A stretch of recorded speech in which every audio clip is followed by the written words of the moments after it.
وَإِذَا ضَرَبْتُمْ فِي الْأَرْضِ فَلَيْسَ عَلَيْكُمْ جُنَاحٌ أَن تَقْصُرُوا مِنَ الصَّلَاةِ صدق اللہ العظیم۔ اب یہ پھر کچھ شریعت کے احکام آ رہے ہیں، گویا کہ خطاب کا رخ پھر اب مسلمانوں کی طرف، اہل ایمان کی طرف۔ شریعت کے احکام، عبادات سے متعلق تفاصیل۔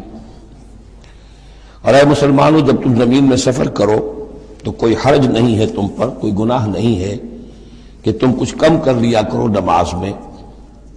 ان خفتم ان یفتنکم الذین کفروا، اگر تمہیں اندیشہ ہو کہ تم کو نقصان پہنچائیں گے کافر۔